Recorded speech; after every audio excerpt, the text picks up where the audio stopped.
Et bonjour les amis turfistes, c'est Simon, bienvenue dans cette vidéo, bienvenue à vous, j'espère que vous allez bien, que vous êtes bien installés et que vous avez de quoi noter les tuyaux et le prono pour le quintet de ce vendredi soir à Vincennes avec 14 partants, rendement de distance, comme vous pouvez le voir dans ce tableau. Un grandissime favori, deux grands challengers, on va dire, en tout cas au papier. Eh bien, le jeu, ça va peut-être être de trouver la belle cote, là où les belles cotes. C'est ce qu'on va tenter de faire au cours de cette vidéo. Allez, on n'oublie pas le petit pouce, les amis. Ça nous portera peut-être chance ce vendredi soir. Allez savoir. Allez, eh bien, ça se passe à Vincennes, je l'ai dit. Attention, rendement de distance pour les numéros de 9 à 14, comme vous le voyez.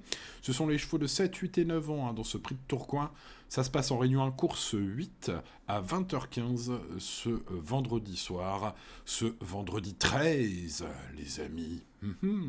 Est-ce que le 13 a une chance? On va voir ça bientôt. Commençons par l'ordre du tableau avec Gisaro, le numéro 1. Vraiment très lent au départ, c'est vraiment ce qui m'a chafouiné au moment de faire le papier complet de ce cheval. La forme physique de ce Hongre de 8 ans n'est pas à remettre en cause, puisque après ses départs ratés, il court plutôt bien. Si l'on regarde ses courses. Bon, le jouet, ça comporte des très grands risques, parce que sur la grande piste, dans un tel os, c'est pas évident. J'ai senti son coach plutôt confiant pour une place si son pensionnaire reste sage. Moi, enfin bon, je le sens très positif. Est-ce qu'il se maraboute un peu? Bon, moi, je pense que s'il perd 100 mètres en début de course, ce sera cuit, ce numéro 1. Voilà, donc finalement, tout bien pesé, je vais pas le garder. Voilà, sa chance-là.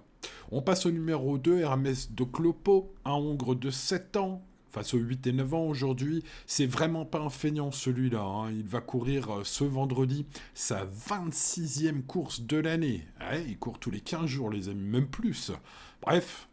Ils n'ont pas le temps de niaiser dans cette écurie de Jérôme Mérard, en tout cas pour ce cheval qui vieillit bien du coup. Il répète donc inlassablement ses courses, il est fiable pieds nus, indéboulonnable de forme malgré la répétition des compétitions. Confiance de la part de son coach Jérôme Mérard pour le podium. Et oui, c'est ce que j'ai lu sur Equidia. Bref, il a quelques atouts dans sa manche. Est-ce que ce serait pas la jolie trouvaille ce sera pas le favori de tout le monde, ce numéro 2. Est-ce que ce sera le mien? Allez, je vous laisse un peu de suspense. On passe au numéro 3, Gary Torres, utile dans les courses dites à réclamer. Ce pensionnaire de Mathieu Varin trouve une tâche délicate, mais sachez que son coach est très très chaud. Voilà, il espère une réhabilitation totale de son cheval. Il trouve qu'il vole le matin. Ce sont ses propos sur Génie Course. Bref, vous l'avez compris, les bruits d'écurie sont très bons. Maintenant, pour ce qui est du papier, c'est pas terrible. C'est plus un cheval de réclamer. Donc à vous de voir qui vous voulez suivre. Est-ce que vous voulez me suivre moi et ne pas garder ce numéro 3? Ou est-ce que vous voulez suivre son entraîneur, Mathieu Varin, et le garder très haut? C'est à vous de voir. On passe au numéro 4, Holy Shine, moins à l'aise à Vincennes. Il vient de montrer sa bonne forme dans le prix du Polypique de Brabois à Nancy en étant deuxième à 69 contre 1, dis donc. Sur la cendrée parisienne, il visera seulement un petit chèque en cas de défaillance des favoris. Je ne fais pas grand cas de ce numéro 4, même s'il est plutôt trotteur. Passons donc au numéro 5, Frenchy Berry, sérieux en piste, trotteur régulier, piloté par Benjamin Rochard ce vendredi soir, un fils de Tagoud et de Simone, qui est un bon vieux Hongre de 9 ans, qui peut accrocher avec quelques défaillances, une 4 ou 5e place au mieux, à mon avis, à l'issue d'un parcours propre. Bon, au final, tout bien pesé, ce numéro 5 est un regret, et il n'y en aura pas 50 000. Des regrets. On passe au numéro 6, History Magic. Cette fille d'Up and Quick et de Bayonne Magic vient de pas mal courir derrière Hermès de Clopo, le numéro 2. C'était dans le prix, dans le Grand Prix même, Crédit Agricole Normandie à Cherbourg. Donc c'était très bien, enfin c'était bien en tout cas. Si l'on fait la ligne, si l'on fait cas du numéro 2, il ne faut pas négliger ce 6. Un bon finisseur, il faudra que ça se passe bien. Son coach m'a semblé assez confiant, plutôt confiant, en tout cas pour les places, Florian Tabès. Donc, bien pourquoi pas, pour une cote sympathique, ce 6. Le numéro 7, honneur du CB avec sa victoire à Gagne, a repris du moral ce 7 ans. C'était dans le prix de la ville de Brou, il me semble. Bien engagé au premier poteau. Aujourd'hui, il va tenter de jouer le trouble fait de ce quintet. C'est possible, ce 7.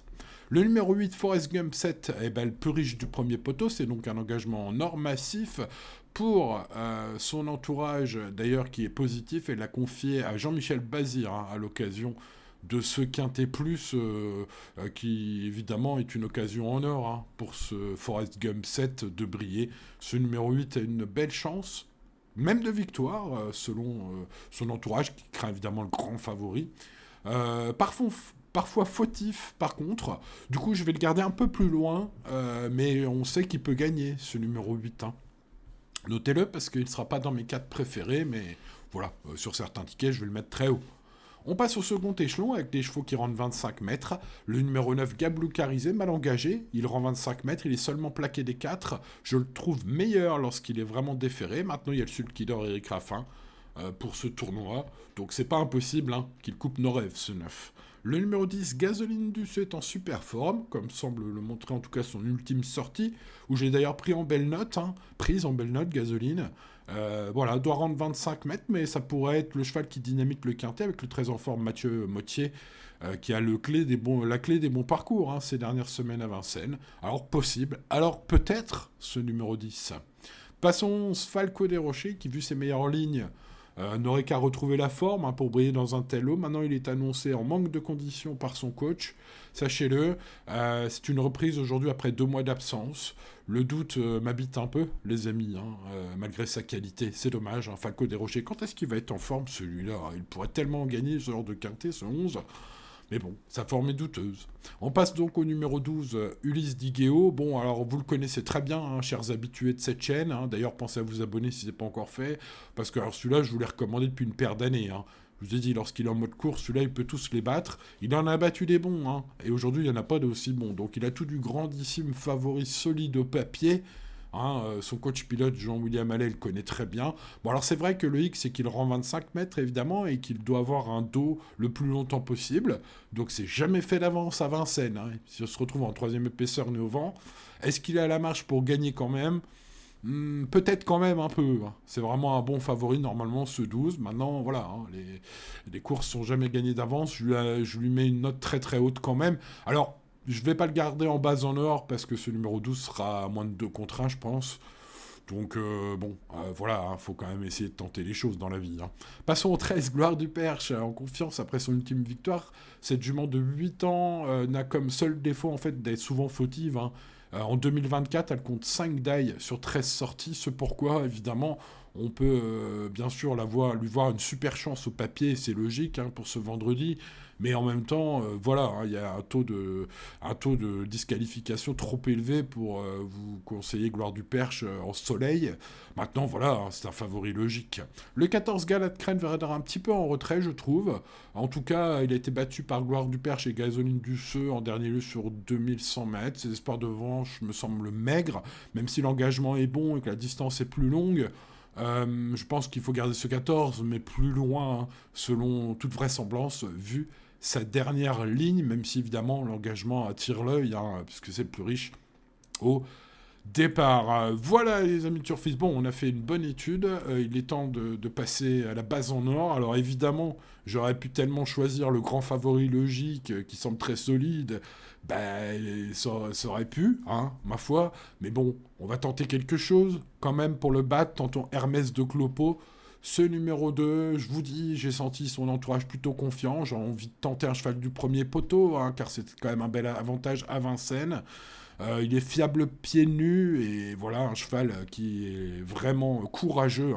Je rappelle que c'est sa 26e course de l'année, ce cheval. Est-ce qu'il va nous faire plaisir en terminant dans les 5 premiers? Ce numéro 2 à cote tout à fait sympathique. Je l'espère, évidemment, je croise les doigts. Bon, le grand favori logique, vous l'avez compris, c'est Ulysse Diguéo. Un cheval, évidemment, qui, s'il fait sa course ce vendredi soir, doit lutter pour la gagne. C'est un redoutable finisseur. Le petit hic, c'est qu'à 25 mètres, il faudra le bon parcours quand même, parce qu'il aime bien avoir des dos, notamment en début de course. Donc voilà, finale 2, 2-12, pour ce qui est de mes préférés. Gloire du Perche, eh bien, je le disais, hein, c'est surtout son taux de disqualification qui chafouine un peu. Pour le reste, c'est évidemment une favorite logique dans un tel lot, Gloire du Perche, qui en a vu d'autres. Et donc, bah voilà, hein, on est quand même sur un cheval en 2024, je le rappelle, c'est un paramètre important, peut-être qui vous indique de jouer en mode tout ou rien ce 13. Hein, 5 die sur 13 sorties en 2024, c'est une statistique qui parle. Le reste du temps, c'était des très bonnes courses, et sa forme est sûre, hein, vient de gagner ce 13. Bon, voilà, c'est logique. Derrière, Gasoline Duceux, le numéro 10, bah, ça me plaît bien. La ligne, hein, évidemment, est bonne. Le pilote, Mathieu Mottier, évidemment, en grande forme. Et puis, une super note hein, sur ce cheval la dernière fois, hein, qui a fini vite, mais trop tard, un peu enfermé. Bref, c'est vraiment pas mal, ce numéro 10, Gasoline Duceux, aujourd'hui. Donc, on a le 12, le 2, le 12, le 13 et le 10.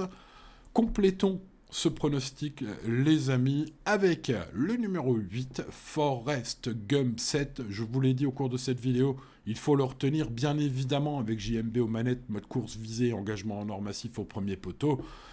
Voilà, c'est le 5e larron incontournable, hein, évidemment, ce numéro 8. On va bien sûr mettre la fille de Penquick hein, ensuite, puisque c'est la ligne du 2, History Magique, le numéro 6. Donc, logiquement, on va quand même garder quelque part. Le 14, même s'il a été battu, hein, je le disais, sans trop d'espoir de revanche par Gloire du Perche et Gasoline Duceux dernièrement. Le 13 et le 10 l'ont devancé, donc logiquement, on va le mettre plus loin.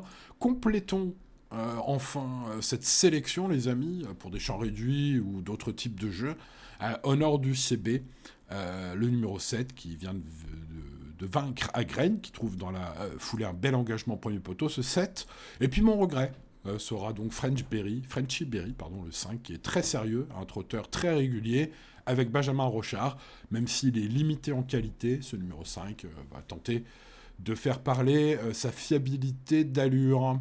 Bon, voilà les amis, pour ce qui est de mon prono, ce vendredi 13, je vous souhaite bien évidemment beaucoup de chance, ce serait bien, hein. Voilà, je vous souhaite le meilleur pour le quintet de ce vendredi soir. Jouez raisonnablement comme tous les jours et tout ira bien, les amis. Et avant de se quitter, n'oubliez pas le petit pouce sur la vidéo, de vous abonner si c'est pas fait, d'activer la cloche pour ne rien manquer à l'avenir. Voilà, les amis turfistes, allez, on croise les doigts, bonne chance à vous et à demain pour de nouvelles aventures. Ciao, ciao.